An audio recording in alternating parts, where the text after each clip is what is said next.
ಒಟ್ಟಾರೆಯಾಗಿ ಸರ್ ಇತ್ತೀಚಿನ ದಿನಗಳಲ್ಲಿ ನಮ್ಮ ರೈತರು ಕೂಡ ದಾಳಿಂಬೆ ಬೆಳೆಯನ್ನ ಬೆಳಿಲಿಕ್ಕೆ ಆಸಕ್ತರಿದ್ದಾರೆ. ಬಹಳಷ್ಟು ಜನ ನಮ್ಮ ವಿಶೇಷವಾಗಿ ಕುಷ್ಟಗಿ ತಾಲೂಕಿನಲ್ಲಿ ಒಳ್ಳೆ ಆದಾಯವನ್ನು ಪಡೆದಿರ್ತಕ್ಕಂಥ ರೈತರು ಅದಾರ. ಆಮೇಲೆ ಇನ್ನೂ ಪ್ರೋತ್ಸಾಹ ಕೊಡಾಕತ್ತಾರೆ ಬೇರೆ ಬೇರೆ ರೈತರಿಗೂ ಕೂಡ. ಆಮೇಲೆ ಇಷ್ಟು ಸತ್ಯ ಅದಕ್ಕೆ ಖರ್ಚು ವೆಚ್ಚ ಬರೋದು ಸಹಜ. ಸ್ವಲ್ಪ ಆರ್ಥಿಕವಾಗಿ ಗಟ್ಟಿ ಇದ್ದವ್ರಿಗೆ ಖರ್ಚು ಇದೆ. ಅದಕ್ಕೆ ಪೆಸ್ಟಿಸೈಡ್ಸ್ ಮತ್ತೊಂದು ಇನ್ನೊಂದು ಬೆಳೆಯುವ ಪದ್ಧತಿ ಒಳ್ಳೆ ಮಾರ್ಗದರ್ಶನದಲ್ಲಿ ಮಾಡಿದ್ರೆ ಈಗ ರೈತರು ನಾವು ಹೇಳಿದಂತೆ ಇವರು 2 ಎಕರೆ ಏನು ಹಚ್ಕೊಂಡಾರ, ಇಷ್ಟೇ 2 ಎಕರೆ 4 ಎಕರೆ ಒಳಗನೆ ಇದ್ರೆ ಅದನ್ನ ಅಭಿವೃದ್ಧಿ ಪಡಿಸಬಹುದಾಗಿದೆ. ಬಹಳಷ್ಟು ಹುಯಿ ಅಂತ ಮಾಡಿದ್ರೆ ಆರ್ಥಿಕವಾಗಿ ಸ್ವಲ್ಪ ಸದೃಢ ಇದ್ದವರು ಮಾಡ್ಕೋಬಹುದು. ಆದ್ರೆ ನನ್ನ ವೈಯಕ್ತಿಕ ಅಭಿಪ್ರಾಯ ಮತ್ತು ಮಾರ್ಗದರ್ಶನ ನಾನು ಕಂಡಂತೆ ನಾವು ಕೂಡ ದಾಳಿಂಬೆ ಬೆಳೆದವ್ರು ಹಿಂದಕ್ಕೆ. ಈಗ ಮತ್ತೆ ನಾನು ಕೂಡ ಹೊಸ ದಾಳಿಂಬೆಯನ್ನ ಪ್ರಾರಂಭ ಮಾಡ್ತಾ ಇದೀವಿ, ಹಚ್ತಾ ಇದೀವಿ. ನಮ್ಮ ರೈತರಿಗೆ ನಾವು ಹೇಳೋದಿಷ್ಟೇನೆ, ಈಗಾಗಲೇ ಬಹಳ ಅಂತಾರಾಷ್ಟ್ರೀಯ ಮಟ್ಟದಲ್ಲಿ ಕುಷ್ಟಗಿ ತಾಲೂಕು ಹೆಸರು ಮಾಡಿದ್ದೀವಿ ನಾವು ದಾಳಿಂಬೆಯಲ್ಲಿ. ಈಗಲೂ ಕೂಡ ಒಳ್ಳೆ ಹೆಸರೇ ನಮ್ದು ಇದೆ.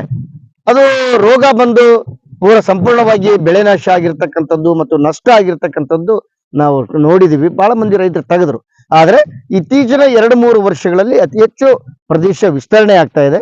ತೋಟಗಾರಿಕಾ ಇಲಾಖೆ ಅಧಿಕಾರಿಗಳು ಒಳ್ಳೆ ಮಾರ್ಗದರ್ಶನ ಕೊಡ್ತಾ ಇದ್ದಾರೆ. ಇಲ್ಲಿ ಫಲವತ್ತಾಗಿರ್ತಕ್ಕಂಥ ಭೂಮಿನೂ ಐತಿ ಮತ್ತು ದಾಳಿಂಬೆಗೆ ಒಳ್ಳೆ ಸೂಕ್ತ ವಾತಾವರಣ ಐತಿ. ಹೀಗಾಗಿ ಅತಿ ಹೆಚ್ಚು ಬಿಸಿಲು ಅದಕ್ಕೆ ಬಹಳ ಬೇಕು. ನೀರು ಕಮ್ಮಿ ಇದ್ರೂ ಎರಡೂ ನಮಗೆ ಸೆಟ್ ಆಗಿರೋದ್ರಿಂದ ಆಗತ್ತ. ನಾನು ಈ ತಾಲೂಕಿನ ಮತ್ತು ಒಟ್ಟೆ ರಾಜ್ಯದ ರೈತರಿಗೆ ಏನು ಹೇಳಲಿಕ್ಕೆ ಬಯಸ್ತೀನಿ ಅಂತಂದ್ರೆ, ದಾಳಿಂಬೆ ಬೆಳಿಬೇವರು ಸಣ್ಣ ಪ್ರದೇಶದಲ್ಲಿ ಬೆಳಿಬೇಕು. ಮೊದಲು 2 ಎಕರೆ 4 ಎಕರೆ 6 ಎಕರೆ ಹಿಂಗ ಸುಮ್ಮನೆ ಹಂಗೆ ಬೆಳಿತೀವಿ ಅಂತ ಹೇಳಿ ಹುಯಿ ಅಂತ ಬೆಳೆದ ಅದಕ್ಕೆ ಮೇಂಟೆನೆನ್ಸ್ ಮಾಡದಿದ್ರೆ ಇದಕ್ಕೆ ಬಂದಿರತಕ್ಕಂಥ ರೋಗ ವೈರಸ್ ಬಂದು ಮತ್ತೆ ಬೇರೆಯವರಿಗೆ ಅನಾನುಕೂಲ ಮಾಡಿ ತೊಂದರೆ ಕೊಡುತ್ತೆ. ಹೀಗಾಗಿ ರೈತರು ಸ್ವಲ್ಪ ಬೆಳಿಬೇಕು ಮತ್ತು ಅದನ್ನ ಕಡ್ಡಾಯವಾಗಿ ಜವಾಬ್ದಾರಿಯಿಂದ ಮತ್ತು ವೈಜ್ಞಾನಿಕವಾಗಿ ಅದನ್ನ ಮೇಂಟೈನ್ ಮಾಡಬೇಕು ಅನ್ನೋದು ನನ್ನ ಮಾತು. ಈಗ ಈ ಭೂಮಿ ಒಳಗ ನೀರ್ ಹೆಂಗೈತಿ ಸರ್? ಇದು ಅಪಾಯಕಾರಿ ನೀರು ಅಂತ ಕೊಟ್ಟಾರಿ ಸರ್, ವರದಿ ಹಂಗಿದೆ. 3 ಪಾಯಿಂಟ್ ಒಳಗಿತ್ತಂದ್ರ ಮಧ್ಯ ರೀ ಸರ್, 3 ಪಾಯಿಂಟ್ ಮೇಲೆ ಐತ್ರಿ, 3.7 ಐತ್ರಿ. ಅಪಾಯಕಾರಿ ನೀರು ಚಾಲು ಮಾಡ್ಬೇಡ್ರಿ ಅಂತ ಸರ್ ಅಂದ್ರಿ ಬಾಲ್ಕೋಟಿ ಸರ್. ಅಲ್ಲಿ ಮಣ್ಣು ನೀರು ಟೆಸ್ಟ್ ಮಾಡ್ತೀವಿ, ಸರ್ಟಿಫಿಕೇಟ್ ಐತಿ ಸರ್ ಮನ್ಯಾಗ. ಅದು ಆ ಹೊಲದ ಐತಿ, ಇದು ಮಾಡ್ಸಿ ನಾನು ಇಲ್ರಿ ಪ್ರಾಕ್ಟಿಕಲ್ ಆಗಿ ಬೇರೆ ತೋರ್ಸಿದೆ. ಇಲ್ಲ ಬರಲ್ಲ ಅದ ಹೆಂಗ್ ಬೆಳೆಸಿ ನೀನು ಅಂತ ಸರ್. ಸಾವಯವ ಪದ್ಧತಿ ಮಾಡಿ ಈ ತರ ಬ್ಯಾರಲ್ನಾಗ ಬೆಲ್ಲ ಮೊಸರು ಈ ತರ ನಾನು ಇದು ಮಾಡಿ ಕೇಸಿ ಎಲ್ಲ ಮಾಡ್ತೀನಿ ಸರ್ ಅಂತ. ಒಟ್ಟಾರೆ ಅದು ಗೋಕೃಪಾ ಅಮೃತ ಉಪಯೋಗ ಮಾಡಿರೋದು ವೇಸ್ಟ್ ಡಿಕಾಂಪೋಸರ್ ಅಂತ ರೆಡಿ ಮಾಡ್ತೀನಿ ಸರ್. ಆನ್ಲೈನ್ ಇದು ಸಿಗುತ್ತೆ ಸರ್. ಅದು ಅದೇನೈತ್ರಿ 1 200 ಲೀಟರ್ಗೆ ಇದು ಬಳಸೋಂತ. ಈಗ ಅಲ್ಲಿ ಗಿಡದ ತಾಕಿತೀನಿ ಸರ್, ಈಗ ಅದೇನೈತ್ರ ಇವು ಗಿಡ ಸಣ್ಣ ಹೋದ್ರಿ. ಹೌದು, ಇದೇನೈತಿ ಸರ್ ತಿಂಗಳಿಗೆ ಏನೈತ್ರಿ 100 ಲೀಟರ್ ಅಷ್ಟ ಕೊಡ್ತೀನಿ. ಹೆಚ್ಚಿಂದ ಆತ ಗಿಡ ಇದಾಗ್ಬಿಡೋದ ನಾವು ಉದ್ದೇಶಕ್ರಿ 2 ತಿಂಗಳಿಗೆ ಏನೈತ್ರಿ ಅದು 1 ಬ್ಯಾರಲ್ ಖಾಲಿ ಮಾಡ್ತೀನಿ ಸರ್. ಅಲ್ಲ, ಈಗ ನಿಮ್ಮ ಅಭಿಪ್ರಾಯ ಏನಂತಂದ್ರೆ ಅಲ್ಲಿ ವಿಜ್ಞಾನಿಗಳು ನೀರು ಅಪಾಯಕಾರಿ ನೀರಿದೆ ಅದನ್ನ ಬಳಸಬಾರ್ದು, ಯೋಗ್ಯ ಅಲ್ಲ ಅಂತಕ್ಕಂಥ ರಿಪೋರ್ಟ್ ಕೊಟ್ಟರು ಕೂಡ ನೀವು ಮಾಡಿರಿ. ಈಗ ಅದನ್ನ ಮಾಡಿರಿ, ನಿಮ್ಗೇನ್ ಅನ್ಸುತ್ತೆ ಈಗ ಈ ಗಿಡಕ್ಕ? ಸರ್ ಈಗ ಚಲೋನ ಬಂದೈತಿ. ನನಗೇನು ಇದಿಲ್ರಿ, ಈಗ ಒಂದು 3 ತಿಂಗಳು ಸರ್ ಗಿಡ. ಹೌದು, ಈಗ 3 ತಿಂಗಳು ಗಿಡ ಇದೆ. ಎಲ್ಲಾ ಗಿಡನು ಚಲೋನ ಅದಾರ, ಚಲೋ ಅದಾವೆಲ್ಲ ಆಲ್ಮೋಸ್ಟ್ ಚಲೋನ ಅದಾವ ಬಿಡ್ರಿ. ಈ ಹೊಲ ತುಂಬಾ ಇರೋ ಗಿಡಗಳು ಒಂದೇ ಟೈಪ್ ಬಹಳ ಒಳ್ಳೆ ನೋಡ್ರಿ. ಇಲ್ಲೆಲ್ಲ ತುಂಬಾ ಚೆನ್ನಾಗಿ ಬಂದೈತಿ ಏನ್ರಿ? ಓಹೋ, ಹೂವ ಚಲೋ ಬಿಟ್ಟದಲ್ಲ. ಅಂದ್ರೆ ನೀವು ಏನ್ ಇದು ನಿಮ್ಮ ಅಭಿಪ್ರಾಯ ಏನಂದ್ರೆ, ಈಗ ಅಂತ ನೀರ್ ಇದೆ ಬಟ್ ನೀವು ಗೋಕೃಪಾಮೃತ ಉಪಯೋಗ ಮಾಡ್ತಾ ಇರೋದ್ರಿಂದ ಈ ರೀತಿ ಗಿಡ ಆ ನೀರಿಗೆ ಮತ್ತೆ ಇನ್ನೂ ಒಂದಿಷ್ಟು ಆರೋಗ್ಯಪೂರ್ಣ ಮಾಡುತ್ತಾ ಆ ಫಲವತ್ತತೆ ಹೆಚ್ಚು ಮಾಡುತ್ತೆ ಅನ್ನೋದು ಕರೆಕ್ಟ್. ಗೋಕೃಪಾಮೃತ ಆದ್ರಿ, ಜೀವಾಮೃತ ಆತು, ವೇಸ್ಟ್ ಡಿಕಾಂಪೋಸರ್ ಆತು, ಇವ್ 3ದಾಗ ನಾವ್ ಯಾವ್ದು ಬೇಕಾದ್ರೂ ಬಳಸಬಹುದು ಸರ್. ಕರೆಕ್ಟ್. ಬಳಸಿದ್ರೆ ನಮಗ ಭಾರಿ ಉಪಯೋಗ ಐತಿ ಸರ್. ಇದು ಎಲ್ಲಿಂದ ತರಿಸಿದ್ರಿ ಸಸಿ? ಸರ್ ಇದು ನಾಸಿಕ್ ಇಂದ ತರಿಸಿದ್ವಿ. ನಾಸಿಕ್, ಮಹಾರಾಷ್ಟ್ರ. ಇದು ಯಾವ ತಳಿ ಸರ್? ಇದು ABC ಸೂಪರ್ ಭಗವಾನ್ ಸರ್. ಸೂಪರ್ ಭಗವಾ ABC ಹೊಸ ತಳಿ ಸರ್. ರೋಗ ಕಮ್ರಿ ಸರ್, ಗಿಡ ಖರ್ಚು ಕಮ್ರಿ, ಇಳುವರಿ ಕೊಡತ್ ಸರ್. ಇಳುವರಿ ಹೆಚ್ಚಿಗೆ ಕೊಡತ್ರಿ. ಕಾಯಿ ಮೀಡಿಯಂ ಸೈಜ್ ಸರ್, ತಪ್ಪರಿ ದೊಡ್ಡ ಸೈಜ್ ಏನ್ ಕೊಡಲ್ರಿ. ಈಗೇನ ಮಾರ್ಕೆಟ್ನಾಗ ಎಲ್ಲ ಏನದಲ್ಲ ಸೈಜ್ ಕೇಳ್ತಾರೆ. ಸೈಜ್ ಎಲ್ಲ ಹೈಬ್ರಿಡ್ ಬರ್ತಾವ್ರಿ ಸರ್. ಜವಾರಿದಾಗ ಏನೈತಿ ಸೈಜ್ ಸಣ್ಣ ಬರ್ತರಿ, ರುಚಿ ಇರತ್ರಿ. ಹೈಬ್ರಿಡ್ ರುಚಿ ಇರಲ್ರಿ, ಬಾಳ ತಿನ್ನಕನ ಆಗಲ್ರಿ ಅದು. ಏನ್ ರೇಟ್ ಬಿತ್ತಿದ ಸರ್? ಇದು ಒಂದಾಗಿ ನನಗ 20 ರೂಪಾಯಿ ಸರ್. 20 ರೂಪಾಯಿ ಅಲ್ಲಿ. ಹ್ಞೂನ್ರಿ 2.5 ತಿಂಗಳ ಮೊದ್ಲ ಬುಕಿಂಗ್ ಮಾಡಿ ಹಾ. ಅವ್ರಿಗೆ ಅರ್ಧ ಪೇಮೆಂಟ್ ಮಾಡ್ಬೇಕು ಸರ್. ಹಾ ಹಾ ಹಾ ಇನ್ನ ಅರ್ಧ ಪೇಮೆಂಟ್ ಐತ್ರಿ ಅಲ್ಲಿದ ಲೋಡ್ ಆಗತ್ತೆ ಸರ್. ಹಾ. ಅಲ್ಲಿದ್ದೇನೈತೆ ನಮಗ್ ಬರುತ್ತೆ ಸರ್. ಹಾ ಹಾ ಎಲ್ಲಿಂದ ತರ್ಸಿರಿ ನಾನು ನಾಸಿಕ್ ಸಿದ್ಧ ತರ್ಸಿದ್ದೆ.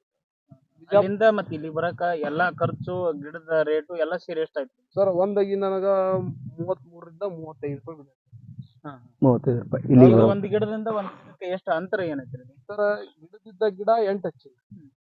ಸಾಲಿದ್ದ ಸಾಲ ಏನೈತಿ 12 ಫುಟ್ ಬಿಟ್ಟಿಲ್ಲ. 8 ಬಿಡ್ತಾರ್ರಿ, 10 ಬಿಡ್ತಾರ, 14 ಬಿಡ್ತಾರ.